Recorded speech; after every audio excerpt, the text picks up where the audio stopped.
નમસ્કાર, પ્રણામ મિત્રો, જય માતાજી, જય શ્રી કૃષ્ણ મિત્રો. તમે જે કાલે વાર્તા સાંભળી એનો આ બીજો એપિસોડ છે, તો ચાલો સાંભળીએ. અંજનાની પીઠી અને દાંડિયા રસ માટે સૌ તૈયારી કરવામાં વ્યસ્ત થઈ ગયા હતા. થોડી વાર બાદ સારી તૈયારી થઈ જાય છે. અંજના મસ્ત તૈયાર થઈને બેઠી છે. સાથે સિયા પણ પીળી સાડીમાં તૈયાર થઈને અંજનાની બાજુમાં બેઠેલી હોય છે. આમ સૌ દાંડિયા રસ માટે તૈયાર થઈ ગયા છે. ત્યારબાદ સૌ અંજનાની પીઠીની રસમ મજાક મસ્તી સાથે પૂરી કરે છે. ત્યારબાદ સૌ દાંડિયા રાસ રમવા તૈયાર થઈ જાય છે. અંજના, સિયા, રાઘવ, શેખર, મિતેશ, અંજનાની બહેનપણીઓ તથા શેખર અને રાઘવના ભાઈબંધો તથા સૌ સ્નેહીજનો સાથે અડધી રાત સુધી દાંડિયાની ઘૂમે મચાવે છે. આમ જ સવાર થવાની જ બસ થોડી જ વાર હોય છે, એટલે થોડી જ વાર સૌ આરામ કરે છે. ત્યાં તો સવાર થઈ જાય છે. વહેલી સવારે સૌ અંજનાની જાનના સમય માટે તૈયાર થઈ જાય છે. ત્યાં તો જાન દ્વારે આવી જાય છે. રાકેશભાઈ અને કાંતાબેન એમના સ્નેહીજનોને સાથે જાનનું હૃદયપૂર્વક સામયું કરે છે. ત્યારબાદ કાંતાબેન જમાઈ રાજાને પોંખે છે અને આગળ લગ્નની વિધિઓ શરૂ થઈ જાય છે. અંજના પણ મંડપમાં આવે છે, સિયા સાથે હોય છે. ત્યારબાદ અંજનાના લગ્નની દરેક વિધિઓ થવા લાગે છે. ખુશી ખુશી સગળી લગ્નની વિધિ પરિપૂર્ણ થાય છે. અંતે અંજનાની વિદાય થાય છે. કઠણ હૈયે રાકેશભાઈ કાંતાબેન અને એના લાડલા વીરાઓ લાડલી બેનને કઠણ હૈયા સાથે સાસરે વળાવે છે. ત્યારબાદ સૌ સ્નેહીજનો પણ ચાલ્યા જાય છે અને કેશવભાઈ અને મનસુખભાઈ પણ નીકળવાની તૈયારી કરે છે. આમ રાકેશભાઈ જમીને જવાનો આગ્રહ કરે છે, એટલે કેશવભાઈને એ લોકો જમીને પછી નીકળે છે. જમીને સૌ હોલમાં થોડી વાર સાથે બેસે છે અને ત્યારબાદ કેશવભાઈને એ લોકો નીકળે છે. રાકેશભાઈ, કાંતાબેન, શેખર અને રાઘવ સૌ કેશવભાઈ અને સિયા, મિતેશ અને મનસુખભાઈને મેઇન ગેટ સુધી વળાવવા જાય છે. ત્યારબાદ રાકેશભાઈનો પરિવાર ઘર તરફ વળે છે અને કેશવભાઈને એ લોકો મિતેશની હાઈસ્કૂલ તરફ નીકળે છે. મિતેશને એના રૂમ પર છોડી ત્યાં સમીરને મળીને મનસુખભાઈ, કેશવભાઈ અને સિયા ઘરે આવી જાય છે. વહેલી સવારે ઉઠીને સિયા તુલસી પૂજન કરીને ઘર કામ કરે છે અને કેશવભાઈ ખેતરે જતા રહે છે. એટલામાં ખ્યાતિનો ફોન આવે છે. સિયા: હેલો મેડમ, કેમ છે? ખ્યાતિ: બસ શાંતિ. કેમ છે તને? સિયા: હું પણ એકદમ મજામાં છું. ખ્યાતિ: સારું સારું. સિયા: હા ખ્યાતિ, તે ભણવાનું છોડી દીધું એ મને ના ગમ્યું. સિયા: અરે મેં ક્યાં ભણવાનું છોડી દીધું છે? ખ્યાતિ: કેશવ કાકા કહેતા હતા ને. સિયા: હા એ છોડી દીધું છે, પરંતુ જીવન શિક્ષણ નથી છોડ્યું. એ આજીવન ભણતી રહીશ. આપણું જીવન પણ એક પાઠશાળા છે અને એ પાઠશાળામાં આપણે આ જીવન શિષ્ય રહીએ છીએ. ખ્યાતિ: વાહ, શું વાત કરી છે. સિયા: ખરેખર તારી વાત સાચી છે. સિયા: હા, મને જીવન જાણતા જાણતા માણવું ગમે છે અને માણતા માણતા જીવન જાણવું ગમે છે. ખ્યાતિ: શું વાત છે, સકારાત્મક વિચારો છે તારા. સિયા: સિયા, હું એક ડાયરી જ લખું છું. નાની હતી ત્યારથી મને લખવું ગમે છે. ખ્યાતિ: એ તો ખૂબ સારી આદત છે તારી. સિયા: હા ખ્યાતિ. બાકી કોલ કેમ ચાલુ બધું?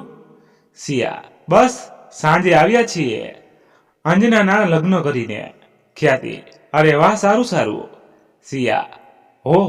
ખ્યાતિ: સારું, ત્યારે હું હવે નોકરી પર જાઉં છું. હા.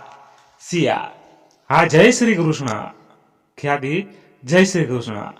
ત્યારબાદ સિયા ઘર કામમાં લાગી જાય છે. કામ સાથે અંજનાના લગ્નની દરેક વિધિઓ અને ક્ષણોને યાદ કરે છે. આમ જ યાદોમાં ને યાદોમાં રાઘવ એને યાદ આવે છે, એટલે એ ખુદ સાથે જ એકલી એકલી વાતો કરે છે. આ રાઘવ મને ના ઓળખ્યો એ તો અજીબ લાગ્યો. આમ તો હું પણ ક્યાં એને ઓળખી હતી કે નાના હતા ત્યારે એકબીજાને જોયા હતા, અને એને તો આજ વર્ષો વીતી ગયા છે. રાઘવ પણ એમનો એમ જ રહ્યો, લાગણીશીલ અને જવાબદારીઓ નિભાવતો. એને ક્યાં સમય જ મળતો હતો, આરામ તો ક્યારેક કરતો, બસ હોસ્પિટલ જ રહેતો. આમ સિયા એકલી એકલી ખુદ સાથે વાતો કરતી હોય છે, તો આ બાજુ શેખર અને રાઘવ પણ અંજનાને યાદ કરતા હોય છે, અને લગ્નની દરેક ક્ષણોને ફરી તાજી કરતા હોય છે. તો એ લોકોને સિયાની યાદ આવે છે. શેખર: સાહેબ, તમને અંજના યાદ આવે છે? રાઘવ: હા, તો યાદ તો આવે જ ને, એ ઢીંગલી મારી પણ બેન છે. શેખર: અચ્છા, એવું છે. મને લાગ્યું સાહેબ કોઈ બીજાની યાદમાં હોય છે, એટલે અંજના કદાચ યાદ ના પણ આવે. રાઘવ: અરે, બીજી કોની યાદ આવે મને? શેખર: પીળી સાડીની યાદ આવે છે તને? બીજી તો કોની યાદ આવે તને? રાઘવ: શેખર, સિયા એ મારી સારી મિત્ર છે, અને આમ પણ સ્નેહીજનો તો સૌને યાદ આવે જ ને. શેખર: હા, જાણું છું. ઓ, તમારા સ્નેહીજનોને, એટલે જ કહ્યું કે પીળી સાડી વધુ સ્નેહ સમર્પિત કરી ગઈ લાગે છે. રાઘવ: ના બાબા ના, પરંતુ મને સિયાની એ સાદગી ગમે છે. એ શહેરમાં આવી છતાં પણ સિમ્પલ લુકમાં જ હતી. શેખર: અરે શું વાત છે સાહેબ? રાઘવ: હા, તને યાદ છે આપણે નાના હતા ને મિતેશની ઘરે ગયા ત્યારે પણ સિયા સિમ્પલ લુકમાં જ હતી. ત્યાં શેખર હસતા હસતા બોલે છે. શેખર: હા ન સાહેબ, યાદ તો છે, પરંતુ તમારી યાદો જેટલું યાદ નથી. રાઘવ: અરે શેખર, તું મજાકમાં ના લે. મારી વાત હું ફક્ત સિયાના સ્વભાવ વિશે વાત કરું છું. એ સમજુ છું, નાની હતી ત્યારથી અને આજ પણ એ જ સમજણ સાથે જીવે છે. શેખર: હા સાહેબ, હું પણ એ જ કહું છું કે સિયા સારી છે. રાઘવ: હા, સમજુ તો છે જ. હું તો ઓળખ્યો નહીં, એનો અફસોસ છે મને. શેખર: એમાં શું, હવે રોજ વિડીયો કોલ પર વાત કરીને એનો ચહેરો જોતો રહેજે, એટલે પાછા તમે સામસામે આવો તો એકબીજાને ઓળખો નહીં, એનો અફસોસ ના રહે તને. રાઘવ: શેખર, તું પણ છે, વાતને ક્યાંથી ક્યાં લઈ જાય છે. શેખર: વાતને હું ક્યાંય લઈ જાઉં છું, વાત તો આપોઆપ આગળ જાય છે. રાઘવ: સારું, ચલ હવે વહેલો ફ્રેશ થઈને ફટાફટ તૈયાર થઈ જા, હવે બાકી મેડિકલ કોણ ખોલશે? શેખર: જી સરજી. ત્યારબાદ બંને હોસ્પિટલ જતા રહે છે. તો આ બાજુ સિયાને પણ કામ સાથે, વાતો સાથે, યાદો અને યાદો સાથે સાંજ ઢળી જાય છે. અંજના આજે એના પપ્પાના ઘરે આવી છે. સાથે જમ્યા બાદ અંજના, કાંતાબેન અને રાકેશભાઈ હોલમાં બેઠા હોય છે. એ ત્રણેય વાતો કરતા હોય છે. આ વાતોમાં ને વાતોમાં અંજના રાઘવના સગપણની વાત કરે છે.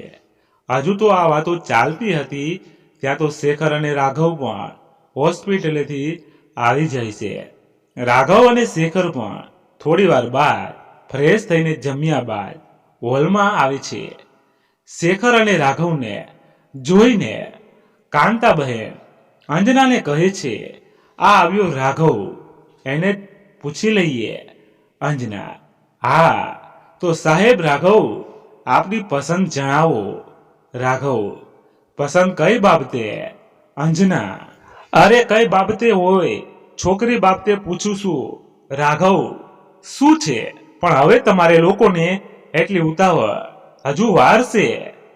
આ સાંભળીને કાંતાબેન હસતા હસતા બોલ્યા. કાંતાબેન: રાઘવ, હજુ કેટલી વાર છે? હવે તો બસ. શેખર સાહેબની પસંદ તો હું જાણું છું, પરંતુ મારે સાહેબના મુખડેથી સ્મિત સાથે એની પસંદનું નામ સાંભળવું છે. આ સાંભળીને રાકેશભાઈ અને કાંતાબહેન હસવા લાગ્યા અને અંજના ઉત્સાહિત થઈને કહે છે, અંજના, અરે સાહેબ, બોલો બોલો, કોણ છે? તમારા મેડમ. રાઘવ, અરે કોઈ નથી. અંજના, આ તો હું કોઈકનું કહું છું. રાઘવ મારી ફ્રેન્ડ છે, પેલી દર્શિતા, તારી સાથે જ હતી કોલેજમાં. એ પણ અત્યારે ડોક્ટર બની ગઈ છે અને તારા માટે હે હું મમ્મી પપ્પાને વાત કરતી હતી બસ હમણાં. શેખર, ઓહ, તો એ મેડમને તો ભાઈ ના પસંદ કરશે. કાંતાબેન, કેમ? આ તો દર્શિતા સારી જ છે, દેખાવડી છે, મસ્ત છે અને આમ પણ એ પણ MBBS પાસ કરેલ છે, એટલે રાઘવ ના લેવલની જ છે. રાઘવ, મમ્મી ડિગ્રીથી લેવલ નક્કી થઈ જાય છે. અંજના, હા તો લેવલ તો જોઈએ જ ને વળી. શેખર, ભાઈની પસંદ તો એકદમ અનોખી છે. રાકેશભાઈ, શું વાત છે? શેખર, હા પપ્પા, ભાઈને સિયાનો સ્વભાવ અને સમજણ સાથે જેમ એ સિયા જીવે છે એ પસંદ છે. કાંતાબેન, અરે સિયા, અને એ પણ રાઘવની પસંદ. અંજના, સાહેબ, સિયા એકદમ સાદી છે અને આમ પણ એ ફક્ત 12 પાસ કરેલ છે. ક્યાં છે તું અને ક્યાં છે સિયા? રાઘવ, જીવનમાં સગવડો કરતા સમજણોની જરૂર હોય છે. હું સિયાને એ નાની હતી ત્યારથી જોઉં છું. એ સમજુ છે અને રાધા માસી ના ગયા પછી પણ બધી જિમ્મેદારીઓ સંભાળે છે. મને એ એના દેખાવ કરતા વધુ સ્વભાવથી ગમે છે. રાકેશભાઈ, નાના બેટા, તારી પસંદ બિલકુલ સારી છે. શેખર, હા તો પપ્પા, તમારા મિત્રને હવે જાણ કરો કે રાઘવ માટે સિયા અમારી પસંદ છે. અંજના, પપ્પા, મને તો આ પસંદ ઠીક નથી લાગતી. હા કાંતાબેન, એ તો છે અંજના, પરંતુ આ રાઘવને એટલો જ ભરોસો છે તો આપણે શું કહી શકીએ? શેખર, ના મમ્મી, ભાઈની પસંદ પર મને પણ ભરોસો છે. કાંતાબેન, હા તો અમે પણ તમારી પસંદમાં ખુશ છીએ. અંજના, હા તો પપ્પા, હું છું ત્યાં સુધીમાં તમે આ વાત આગળ વધારો. હું પણ સિયાને ભાભી કહીને જ સાસરીએ જાઓ. રાઘવભાઈ, રાકેશભાઈ, હા બટા, અત્યારે તો અડધી રાત વીતી ગઈ છે, સવારે વાત કરું. હા. શેખર, પપ્પા, આ સાહેબને હવે નીંદર નહીં આવવાની સવાર સુધી. રાઘવ, શેખર શું છે પણ?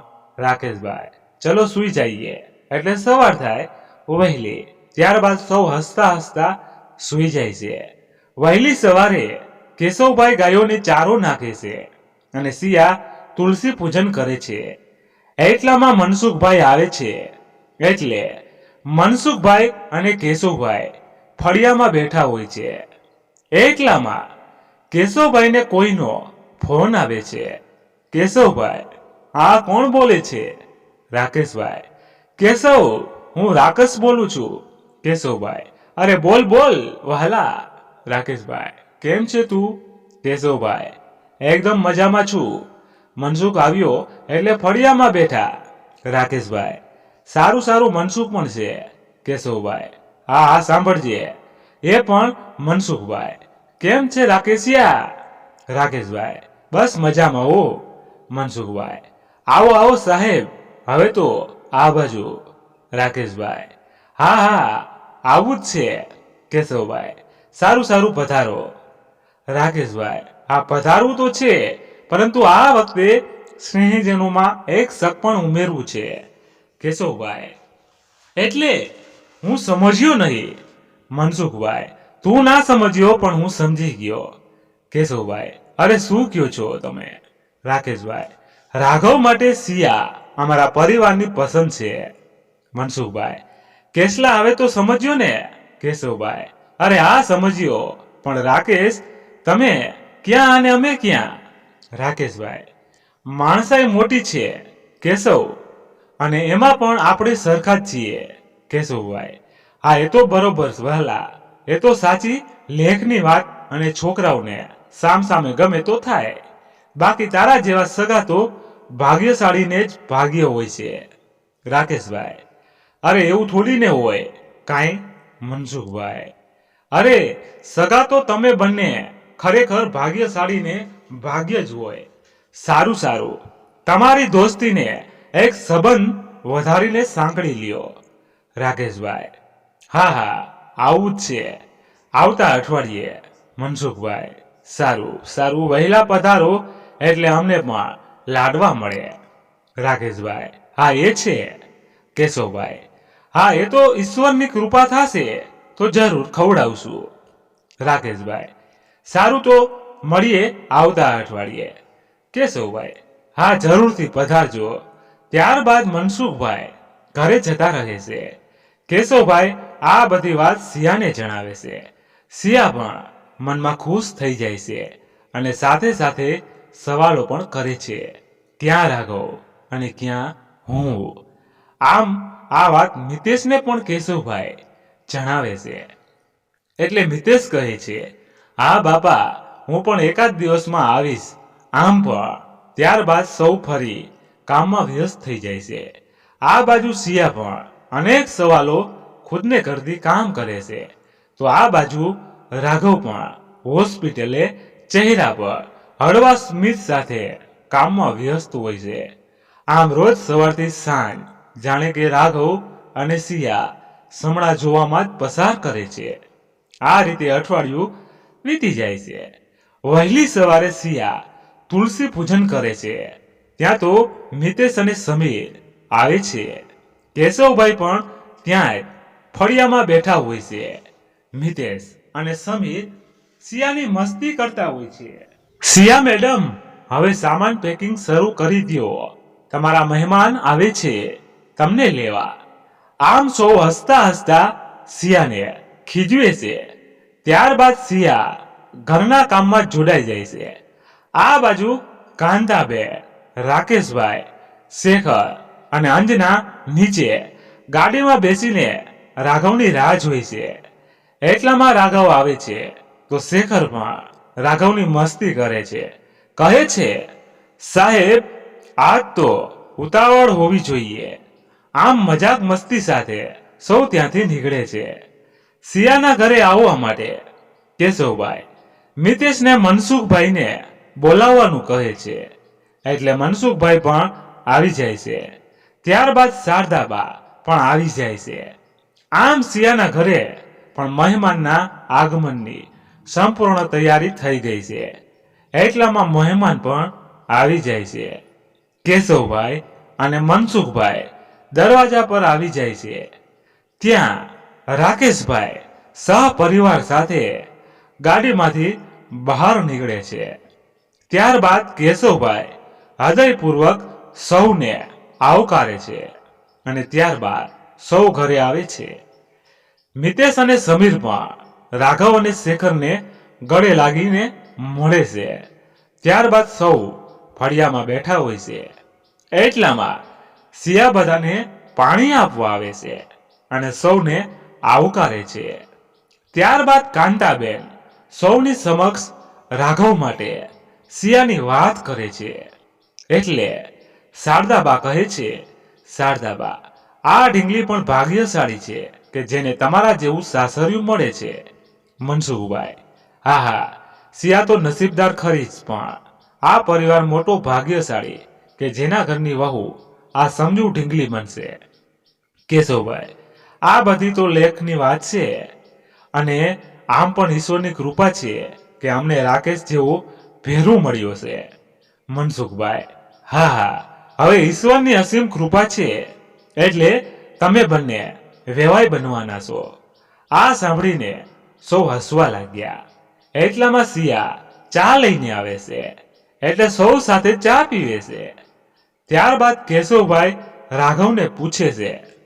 કેશવભાઈ: રાઘવ બેટા, તને આ બધું મગજમાં તો બેસે છે ને? સિયા તો સાદી છે સાવ બેટા. રાકેશભાઈ: રાઘવને તો મગજમાં બેસેલ જ છે, નાનો હતો ત્યારથી, અને રાઘવ જ એની પસંદ છે.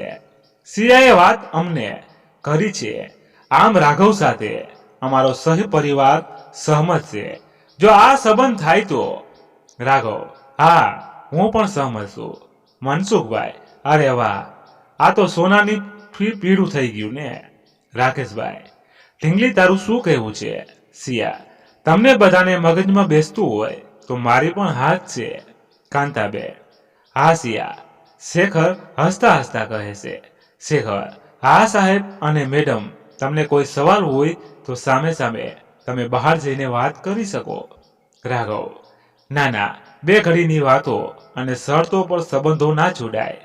સિયા: વાતો શું કરીએ, હકીકત તો સૌ જાણીએ જ છીએ. અંજના: આ તો હવે લાડવા ખવડાવો બંને. આ સાંભળીને સૌ હસવા લાગ્યા. ત્યારબાદ સૌ સાથે જમે છે અને જમ્યા બાદ રાકેશભાઈનો પરિવાર જતા રહે છે. કાંતાબેન સિયાને સગુણના 500 રૂપિયા અને આશીર્વાદ આપે છે. ત્યારબાદ સૌ જતા રહે છે અને સારા ચોઘડીએ અને દિવસે સિયાને ઘરેણા પહેરાવાનું નક્કી કરે છે. મનસુખભાઈ પણ ત્યારબાદ ઘરે જતા રહે છે અને શારદાબા સિયા સાથે જ સાંજ સુધી રહે છે. મિતેશ પણ રોકાય છે. આમ સિયા અને રાઘવનું સગપણ નક્કી થાય છે. બંને પરિવાર ખુશખુશાલ થઈ જાય છે. મંગળવારની વહેલી સવારે રાકેશભાઈ અને એનો પરિવાર સિયાને ઘરેણા પહેરાવવા આવે છે. સૌ સ્નેહીજનો સાથે આ નાનકડો પ્રસંગ સૌ માણે છે. આમ આ પ્રસંગ પૂર્ણ થયા બાદ સ્નેહીજનોનો જમણવાર હોય છે કેશવભાઈના ઘર આંગણે. આમ ત્યારબાદ સૌ જતા રહે છે. થોડા દિવસો બાદ સિયા તુલસી પૂજન કર્યા બાદ ઘર કામમાં વ્યસ્ત હોય છે. મિતેશ અને કેશવભાઈ ફળિયામાં બેઠા હોય છે. એટલામાં સિયાના ફોન પર કોઈનો ફોન આવે છે. સિયા: હેલો રાઘવ, જય શ્રી કૃષ્ણ. સિયા: જય શ્રી કૃષ્ણ. તમે કોણ? રાઘવ: રાઘવ બોલું છું. સિયા: હા બોલો. રાઘવ: કેમ છે સિયા? સિયા: બસ મજામાં. રાઘવ: સારું સારું. સિયા: થોડી વાર પછી વાત કરીએ. રાઘવ: આ વાંધો નહીં. આ સાંભળીને કેશુભાઈ અને મિતેશ હસવા લાગ્યા અને સિયાને કહ્યું, વાત ચાલુ રહેવા દે. સિયા ફરી કામમાં જોડાઈ જાય છે. મિતેશ પણ સમીર પાસે બેસવા જતો રહે છે અને જતા જતા સિયાને એનો સામાન પેક કરવાનું કહેતો જાય છે. થોડી વાર બાદ સમીર અને મિતેશ આવે છે અને બંને ત્યારબાદ હાઈસ્કૂલ પર જતા રહે છે. આમ પછી તો સિયા અને રાઘવની ફોન પર વાતો ચાલુ થાય છે અને દિવસો વીતવા લાગે છે. આમ દિવસોના દિવસો વીતતા ગયા અને આમ જ સિયા અને રાઘવના લગ્નની વાતો થવા લાગી.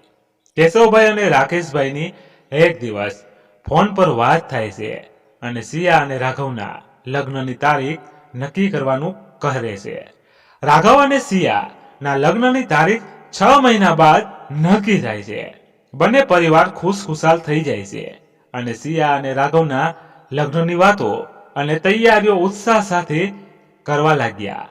એક દિવસ મિતેશનો ફોન આવે છે કેશવભાઈને. કેશવભાઈ: હાલો બોલો. બોલ બોલ મિતલા. મિતેશ: બાપા, આજ મને નોકરી મળી ગઈ છે. એડવોકેટ હું બની ગયો છું. કેશવભાઈ: લે વળી, એડવોકેટ એટલે શું? એ ક્યાં અહીંયા તારા બાપાને ખબર છે? મિતેશ: બાપા, વકીલ બની ગયો છું. કેશવભાઈ: લે વળી, શું વાત છે? વકીલ બની ગયો તું? સારું સારું, મારો દીકરો સફળ થયો. તું? મિતેશ: હા બાપા, આજ ઘણા વર્ષો પછી સફળ થયો. કેશવભાઈ: લે ઢીંગલીને આપું, એને પણ આ સારા સમાચાર સંભળાવી દે. સિયા: હા હા, બોલ બોલ ભૈલા. મિતેશ: ઢીંગલે, આજ અંતે મને સફળતા મળી ખરી. નોકરી મળી ગઈ છે. એડવોકેટ બની ગયો છે. તારો આ આળસુ ભૈલો. સિયા: સારું સારું ભૈલા, ભગવાન હંમેશા તને ખુશ અને સફળ રાખે તારા જીવનમાં. મિતેશ: હા ઢીંગલી, એ તો તારા આશીર્વાદ હંમેશા સાથે જ છે એટલે ખુશ જ છું. કેશવભાઈ: સારું મિતલા, હવે ફોન રાખો એટલે હું ખેતરે આંટો મારતો આવું. મિતેશ: હા બાપા, જય શ્રી કૃષ્ણ. કેશવભાઈ: જય શ્રી કૃષ્ણ. ત્યારબાદ કેશવભાઈ ખેતરે જતા રહે છે અને સિયા ઘર કામમાં જોડાઈ જાય છે. કેશવભાઈ ખેતરે જતા હોય છે ત્યાં એને રસ્તામાં સમીરના પિતા હરેશભાઈ મળે છે. હરેશભાઈ: કેમ છે? કેશવ ખેતરે જતો હોય તો ઊભો રહે, મારે પણ આવવું જ છે. કેશવભાઈ, અરે મજામાં શું? હા તો હાલ ને, હારે જ જઈએ. હરેશભાઈ, સમીરનો હમણાં ફોન હતો, મિતેશને નોકરી મળી ગઈ, એ ખુશીના સમાચાર સાંભળ્યા. કેશવભાઈ, હા, મને પણ હમણાં મિતેશનો ફોન કરીને આ સમાચાર આપ્યા. હા, એ ઈશ્વરની કૃપા અને મિતેશની મહેનત બંને ભળ્યા. મિતેશને હરેશભાઈ, હા, અને સાંભળ્યું છે કે સિયાના લગ્નની તારીખ પણ નક્કી કરી છે. કેશવભાઈ, હા, એ ઢીંગલી પણ હવે 6 જ મહિના છે. હરેશભાઈ, કેશવ, તને જો મગજમાં બેસતું હોય તો મારો નાનો ભાઈ જે સ્વર્ગવાસ થઈ ગયો છે એની દીકરી રીતુ છે. મિતેશ અને રીતુ સાથે જ ભણતા. કેશવભાઈ, હા, એ ઢીંગલી તો સિયા સાથે જ મોટી થઈને. હરેશભાઈ, હા, રીતુ પણ બાપ વિહોણી છે, એના માટે પણ ઘણા મને પૂછતા હોય, પણ મને તમારો પરિવાર ઠીક લાગે છે. મિતેશ, પણ સમજુ વ્યવસ્થિત છે. મને પણ રીતુને ક્યાંક સારો પરિવાર હોય ત્યાં આપવાનું મન છે. કેશવ, તારી ઘરે એ ઢીંગલી આવે એ જ મને છે. કેશવભાઈ, હા, એ પણ સિયાની જેમ સમજુ છે. હું ઘરે મિતેશને વાત કરી જોઈશ. ઈશ્વરની કૃપા થશે તો મારે પણ સિયા અને મિતેશના લગ્ન સાથે જ થઈ જાય. હરેશભાઈ, હા, એ છે જેવી ઈશ્વરની ઈચ્છા. ત્યારબાદ બંને ખેતરે કામ કરી અને સાંજે ઘરે આવે છે. સાંજે કેશવભાઈ જમ્યા બાદ સિયાને મિતેશ માટે રીતુની વાત કરી હતી. હરેશભાઈએ એ વિશે જણાવે છે એટલે સિયા તો ખૂબ જ ખુશ થઈ જાય છે. સિયા કહે છે, હા, હું નાની હતી ત્યારથી રીતુનો અનુભવ છે, એ આ ઘર સંભાળી શકશે. મિતેશ માટે એ સારી જ રહેશે. કેશવભાઈ કહે છે, હા, હવે મિતેશને પૂછી લઈએ. કેશવભાઈ, હાલો સાહેબ, શું કરો? મિતેશ, બાપા મજામાં છું, બસ આવ્યો છું રૂમે હમણાં. કેશવભાઈ, સારું, તો હવે લગ્નની વિધિ કેદી કરવાની છે? મિતેશ, કોના? મારા લગ્નની. કેશવભાઈ, આ તો હવે તું જ બાકી રહ્યું ને. મિતેશ, છોકરી કોઈક હા પાડશે તો લગ્ન કરીશ ને. કેશવભાઈ, છોકરી તો તૈયાર જ છે. મિતેશ, એવું હોય કઈ? સિયા, હા હા, હોય જ ને, તૈયાર જ છે. તારા બાળપણની સહેલી. મિતેશ, મારા બાળપણની સહેલી કોણ? રીતુ. સિયા, હા હા, રીતુ જ. અને આમ પણ તને રીતુ જ હા પાડશે, બાકી કોઈ નહીં. આ સાંભળીને કેશવભાઈ અને મિતેશ બંને હસવા લાગ્યા. મિતેશ, હા, તો તમે લોકોએ નક્કી કર્યું જ છે તો મારી થોડી ને ના હોય કાંઈ. કેશવભાઈ, હા, તો તું અને સમીર આવતા અઠવાડિયે આવી જજો એટલે આપણે ઘરેણા પહેરવાનું શુભ મુહૂર્ત સાચવી લઈએ. મિતેશ, હા બાપા, ભલે, ત્યારે આવી જાશું. કેશવભાઈ, સારું, ત્યારે હવે ફોન રાખું. મિતેશ, હા બાપા, જય શ્રી કૃષ્ણ. કેશવભાઈ, જય શ્રી કૃષ્ણ. ત્યારબાદ કેશવભાઈ રાકેશભાઈને ફોન કરે છે અને રાકેશભાઈને સહપરિવાર સાથે આવવાનું આમંત્રણ આપે છે. અને ત્યારબાદ કેશવભાઈ હરેશભાઈની ઘરે જાય છે. સાથે શારદાબા અને મનસુખભાઈ પણ જાય છે અને એ લોકો મિતેશ માટે રીતુની વાત કરે છે. તો હરેશભાઈ પણ હા કહે છે અને રીતુ ના માતા અને રીતુ પણ સહમત હોય છે. એટલે આ સગપણની વાત આગળ વધે છે. કેશવભાઈ કહે છે, સમીર અને મિતેશ આવે એટલે આપણે ઘરેણા પહેરવાનું અને જોવાનું સાથે જ રાખી દઈએ. આ નિર્ણયથી સૌ સહમત હોય છે. ત્યારબાદ કેશવભાઈ ઘરે આવે છે અને સિયાને સગપણની તૈયારી કરવાનું કહે છે. રાઘવનો પરિવાર પણ આવશે એટલે તું અને કાંતાબેન સાથે મળીને તૈયારી કરી લેજો. સિયા, એવું? કેશવભાઈ સિયાને જણાવે છે. અઠવાડિયા બાદ વહેલી સવારે સમીર અને મિતેશ ઘરે આવી જાય છે. ત્યારબાદ સમીર હસતા હસતા કહે છે, હવે હું સામેના પક્ષમાં છું તો મહેમાન કાલે વહેલા પધારજો. એમ કહીને સમીર એના ઘરે જતો રહે છે. એટલામાં રાઘવ અને એનો પરિવાર પણ આવી જાય છે. કેશવભાઈ અને સિયા એને આવકારે છે. ત્યારબાદ સિયા અને કાંતાબેન કામમાં જોડાઈ જાય છે. તો આ બાજુ રીતુનો પરિવાર પણ ખુશી ખુશી સાથે તૈયારી કરવામાં વ્યસ્ત થઈ ગયા હોય છે. આમ જ કામમાં જ સાંજ ઢળી જાય છે. તો સિયાના ઘરે પણ રાઘવ, શેખર, રાકેશભાઈ, કાંતાબેન અને બાકી કેશવભાઈ અને મિતેશ અને સાથે આજ શારદાબા પણ હોય છે. એટલે સાંજે સૌ જમ્યા બાદ ફળિયામાં બેઠા હોય છે. ત્યારબાદ સૌ પથારીએ પડી જાય છે. વહેલી સવારે સૌ તૈયાર થઈ જાય છે. રાઘવ એક સૂતો હતો એટલે શેખર અને મિતેશ મસ્તી કરતા કહે છે, સાહેબને સુવા દઈએ, આપણે લોકો જતા આવીએ. ત્યાં તો કાંતાબેન સિયાને હસે છે. સિયું રાઘવને ઉઠા હવે, બાકી આ લોકો સાચે જ જતા આવશે. રાકેશભાઈ કહે, હવે તો મિતેશ ખુદ ઉઠાડશે એના બનેવી શ્રીને. આમ આ લોકોની વાતો ચાલતી હોય ત્યાં તો રાઘવ આવીને કહે છે, કોઈની જરૂર ના રહી. આજે તો હું ખુદ આપોઆપ ઉઠી ગયો છું. હવે બસ હમણાં તૈયાર પણ થઈ જઈશ. થોડી વાર બાદ રાઘવ પણ તૈયાર થઈ જાય છે. ત્યારબાદ સૌ રીતુની ઘરે જાય છે. ત્યાં હરેશભાઈ, સમીર, રીતુ અને રીતુના માતા તથા રીતુના મામા હોય છે. એ સૌ હૃદયપૂર્વક મહેમાનોનું સ્વાગત કરે છે. રીતુ અને મિતેશ બંને સાથે જ ભણતા અને મોટા પણ સાથે જ થયા. એટલે આ બંને પરિવારોને એકબીજાનો અનુભવ હતો. એટલા સારા ચોઘડિયા મુજબ સિયા અને કાંતાબેન સાથે શારદાબા રીતુને ઘરેણાં પહેરાવી દે છે. ત્યારબાદ સૌ સ્નેહીજનોનો જમણવાર હોય છે. એટલે સૌ સાથે જમે છે અને ત્યારબાદ સૌ પાછા ઘરે આવી જાય છે. ઘરે આવીને સૌ બેઠા હોય છે. થોડી વાર બાદ રાકેશ જવાનું કહે છે. તો મનસુખભાઈ અને કેશવભાઈ આગ્રહ કરીને રોકી રાખે છે. મનસુખભાઈ કાંતાબેન અને રાકેશભાઈને એના ઘર પર લઈ જાય છે.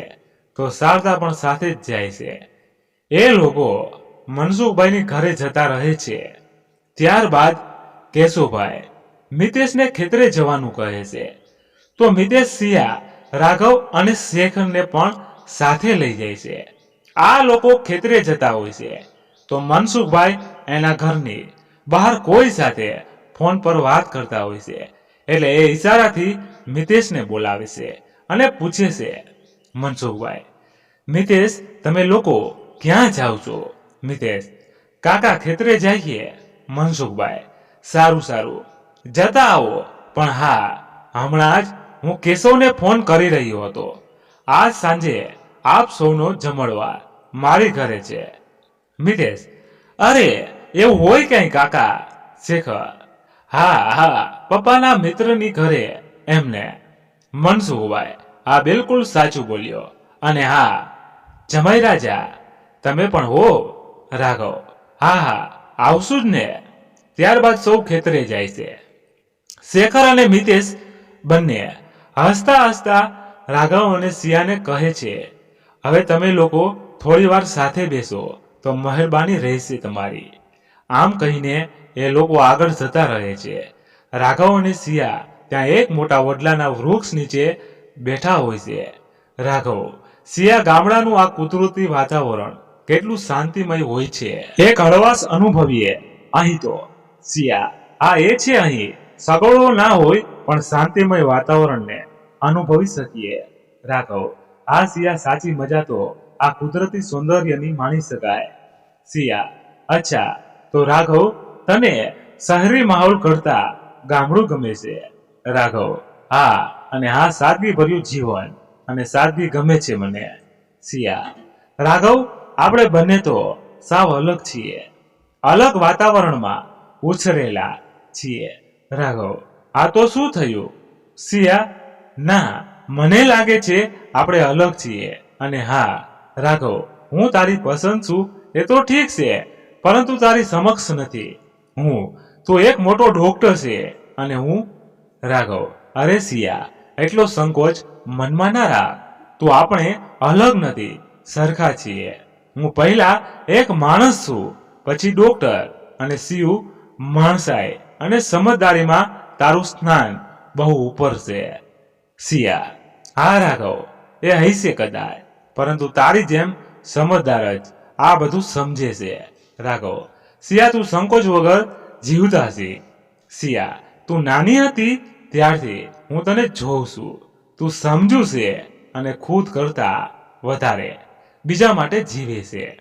સિયા: આજ રાઘવ, મને એમ થાય છે કે હું નસીબદાર છું. તારા જેવો જીવનસાથી મળ્યો મને. રાઘવ: શિવ, તું નસીબદાર છું તો હું પણ મોટો ભાગ્યશાળી છું કે તારા જેવી સમજુ ઢીંગલી મારી જીવનસાથી છે. સિયા: હા, એ બાબતે આપણે ઈશ્વરના આભારી છીએ. રાઘવ: જી બિલકુલ. સિયા: તારું કોઈ સપનું છે? સિયા: ના રાઘવ.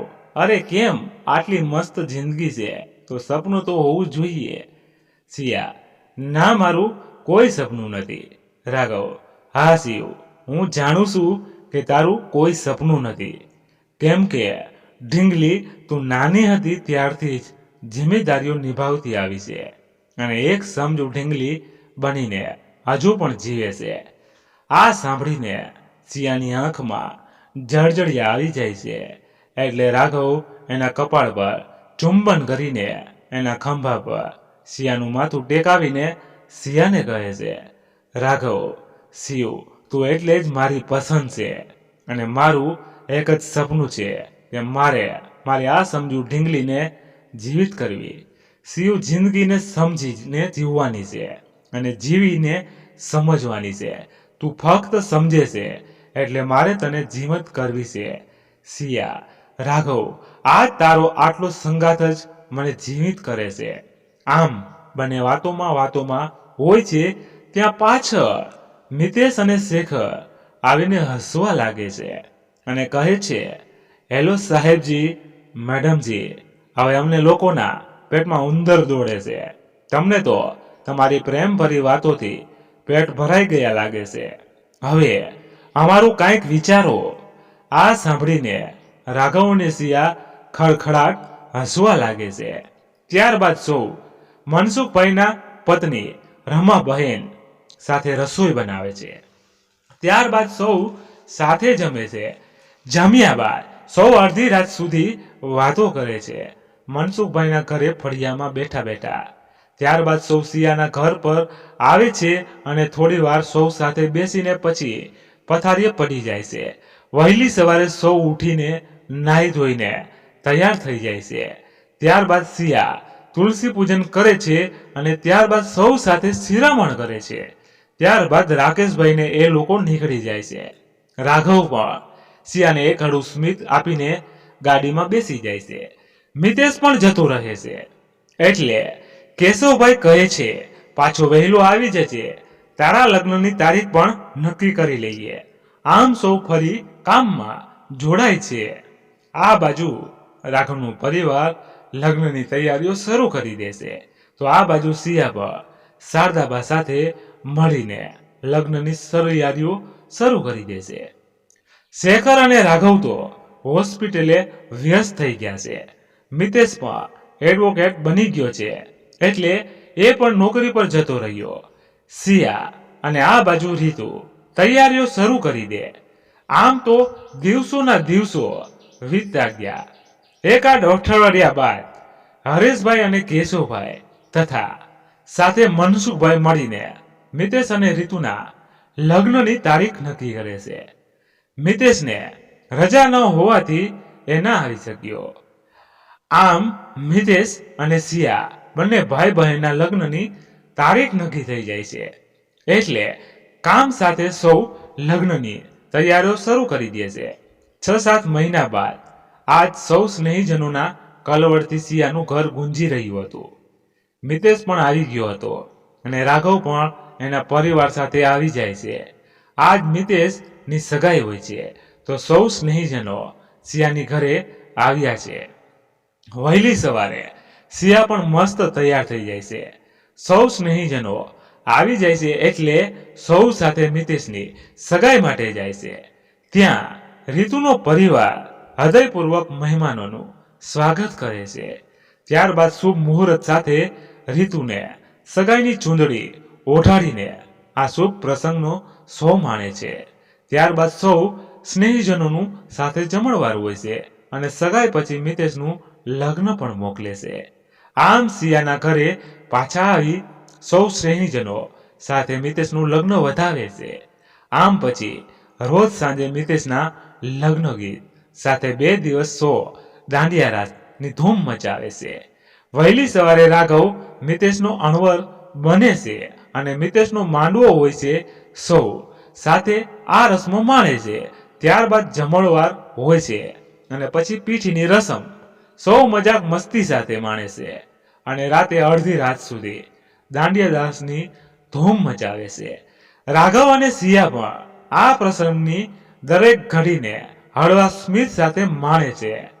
વહેલી સવારે વરરાજા અને એની બહેન મસ્ત તૈયાર થઈ જાય છે. સાથે બનેવી શ્રી પણ. આમ સૌ જાનૈયાઓ જોરદાર તૈયારીઓ સાથે વાજતે ગાજતે રીતુના ઘર આંગણે આવી જાય છે. મિતેશના સાસુ ઉત્સાહ સાથે જમાઈ રાજાના પોખણા કરે છે. ત્યારબાદ રીતુ દુલ્હનિયા પણ લગ્ન મંડપમાં આવે છે.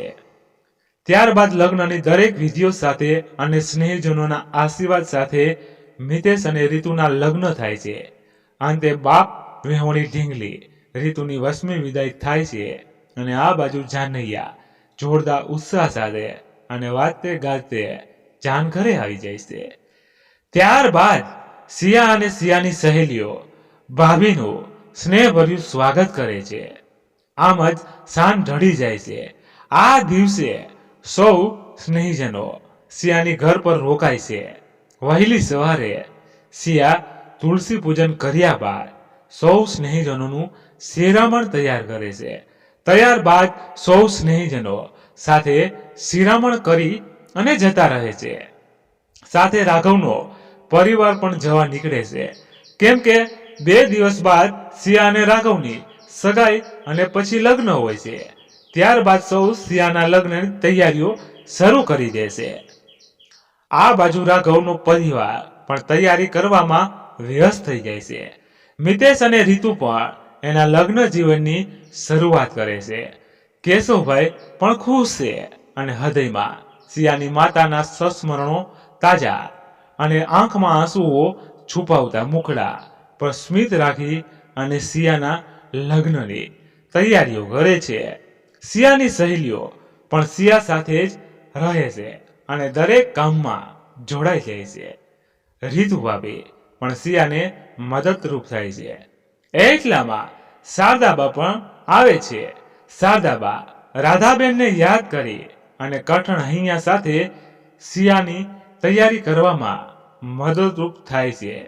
એક બાજુ સૌ ઉત્સાહિત છે સિયાના લગ્નની તૈયારીઓમાં, તો બીજી બાજુ સૌના હૃદયમાં ભણકારા વાગી રહ્યા છે. સિયા તો કહે પણ કોને, જાણે કે 100 વર્ષની ડોસી હોય એમ જ સઘળું કામ કઠણ હૈયા સાથે હસતું મુખડું રાખીને ઉકેલવા લાગી. આમ જ તૈયારીઓમાં 2 દિવસ જતા રહ્યા અને વહેલી સવારે સિયા અને રાઘવની સગાઈ હોય છે, એટલે રાત્રે સૌ વહેલા પથારીએ પડી જાય છે. વહેલી સવારે સિયા ઉઠીને તૈયાર થઈ જાય છે. ત્યારબાદ તુલસી પૂજન કરવા જાય છે. માતા તુલસીને મનમાં ને મનમાં એક પ્રાર્થના કરે છે, માં, આજે ચૂંદડી સુહાગની હું સર પર ધરીશ. ચૂંદડી અને સુહાગને સલામતી આપજો માં. તુલસી પૂજન કર્યા બાદ સૌ સ્નેહીજનોને પણ તૈયાર થવાનું કહે છે. આમ સૌ રાઘવ અને રાઘવના પરિવારની રાહ જોઈ રહ્યા છે. સૌ તૈયાર થઈ અને રાઘવનું સ્વાગત કરવા ઉત્સાહી છે. થોડી વાર બાદ રાઘવ અને એનો પરિવાર એના સ્નેહીજનો સાથે આવે છે. કેશવભાઈ એના સ્નેહીજનો સાથે મહેમાનોનું હૃદયપૂર્વક સ્વાગત કરે છે. ત્યારબાદ સગાઈની રસમ શરૂ થઈ જાય છે. સિયા એક હળવા સ્મિત સાથે આવે છે. રાઘવ અને સિયા એકબીજા સામે જોઈ અને જાણે કે આંખના પલકારામાં જ એકબીજાને સ્વીકારી લે. ત્યારબાદ કાંતાબેન સિયા ને રાઘવના નામે સગુનની ચૂંદડી ઓઢાડે છે. સિયા હસતા મુખડે એ ચૂંદડી ઓઢીને જાણે કે રાઘવને સ્નેહ સમર્પિત કરી અને સ્નેહ સાથે સ્વીકારી લેશે. આમ સગાઈની રસમ માણે છે સૌ સ્નેહીજનો સાથે સિયા અને રાઘવ. સગાઈની રસમ બાદ સૌ સ્નેહીજનોનો જમણવાર હોય છે. ત્યારબાદ મહેમાનો જતા રહે છે. ત્યારબાદ સિયાનું લગ્ન મોકલે છે. એટલે રીતુ ભાભી એ લગ્ન વધાવે છે અને સૌ સ્નેહીજનો સિયાના લગ્ન ગીત ગાય છે. આમ આ દિવસ પસાર થઈ જાય છે. બીજા દિવસે વહેલી સવારે સિયાનો માંડવો હોય છે તો આ બાજુ રાઘવનો હોય છે. સાંજે બંનેની પીઠી થાય છે. ત્યારબાદ દાંડિયા રાસની રમઝટ સાથે અડધી રાત વીતી જાય છે. વહેલી સવારે સિયાનો પરિવાર સ્નેહીજનો સાથે તૈયાર થઈ અને જાનને આવકારવામાં તૈયાર થઈ જાય છે. એટલામાં વાજતે ગાજતે રાઘવ કુમાર જાન સાથે સિયાના ઘરે આંગણે પધારે છે. સિયાના ભાભી રાઘવ કુમારના પોખણા કરે છે. ત્યારબાદ સિયા અને રાઘવના લગ્ન ગીત રસમો શરૂ થઈ જાય છે. સિયા સોળે શણગાર સજીને એના સાહિબાને સંપૂર્ણ સ્નેહ સાથે ખુદને સમર્પિત કરવા આવી છે. એમ મુખડા પર મીઠડું સ્મિત છલકાવતી મંડપમાં આવે છે. રાઘવ પણ જાણે કે સિયાનો સંપૂર્ણપણે સ્વીકાર કરતો હોય એ રીતે મીઠડું સ્મિત કરીને સિયાને આવકારે છે. ત્યારબાદ સિયા અને રાઘવના ફેરાની રસમ થાય છે. બંને એકબીજાને અગ્નિની સાક્ષીએ એકબીજાને જીવનસાથી સ્વરૂપે સ્વીકારે છે. આમ બંને ઈશ્વર અને સ્નેહીજનો તથા પરિવારની સાક્ષી સાથે લગ્ન સંબંધી જોડાય છે. ત્યારબાદ સૌના આશીર્વાદ બંને લે છે અને અંતે સિયાની વિદાયનો સમય થાય છે. એટલે સૌ સ્નેહીજનો તથા પરિવારમાં સૌના ચહેરા પર ઉદાસી ફરી વળે છે. ઢીંગલી સિયા જાણે કે સુહાગની ચૂંદડી સર પર ધરીને સાસરીએ જાય છે. બાપનું વિશાળ હૃદય છોડીને સાસરીએ જાય છે. બાળપણ એનું સંકેલીને સાસરીએ જાય છે. આમ કેશવભાઈ અને મિતેશ બંને કઠણ હિંગીએ સાથે લાડલી સિયાને વિદાય આપે છે. સિયા પર મા વિહોણી કઠણ હૈયા સાથે વિદાય લેશે. મા વિહોણી દીકરી વેદનાઓ સઘળી સમેટીને બાપને હિંમત આપતી સાસરે ચાલી જાય છે. આમ કઠણ હૈયા સાથે ઢીંગલીની વિદાય થાય છે. આ બાજુ સિયાનું આંગણું સૂનું થાય છે તો સામે રાઘવનું આંગણું જાણે કે શણગાર સજે છે. વાતે ગાતે સામૈયા સાથે રાઘવ એની અર્ધાંગીની સિયા સાથે એના ઘર આંગણે પરણીને આવે છે. કાંતાબેન પોખણા કરે છે. ત્યારબાદ અંજના અને શેખર કંકુ પગલા સાથે બાઈ ભાભીનું સ્વાગત કરે છે. આમ સાંજ ઢળી જાય છે અને ઢળતી સાંજ સાથે રાઘવ અને સિયા એમના લગ્ન જીવનની શરૂઆત કરે છે. વહેલી સવારે સિયા નવા ઘરમાં પણ તુલસી પૂજન કરે છે અને સાસુ સસરાના આશીર્વાદ લે છે. સવાર સવારમાં શેખર પણ ભાભી સાથે મસ્તી કરવા લાગે છે. સિયાને પણ સવાર સાથે જ ગામડાનું સૌંદર્ય નજરાણવું યાદ આવી જાય છે. પરંતુ એક હળવા સ્મિત સાથે એ ઉપર રૂમમાં રાઘવને ઉઠાડવા જતી રહે છે. રાઘવ પણ ઉઠી જાય છે. ત્યારબાદ ફ્રેશ થઈને બંને નીચે આવે છે અને સૌ સાથે નાસ્તો કરે છે અને આમ સિયાના નવા જીવનની એક સવારની શરૂઆત થઈ જાય છે. મિત્રો, હવે વાર્તામાં આગળ શું શું થશે એ આપણે સાંભળીશું આખરી ભાગમાં. તો તમને કેવી લાગી તમે કોમેન્ટ કરીને કહેજો. અને પસંદ આવી હોય વાર્તા તો લાઈક કરો અને તમારા મિત્રો સાથે શેર કરો એટલે અમને વાર્તા લાવવામાં ઉત્સાહ મળે. ધન્યવાદ. ફરી મળીએ આખરી ભાગમાં. ત્યાં સુધી બધા મસ્ત રહો. જય માતાજી, જય દ્વારકાધીશ. હર હર મહાદેવ મહાદેવ મહાદેવ. જય શ્રી રામ, જય બજરંગ બલી.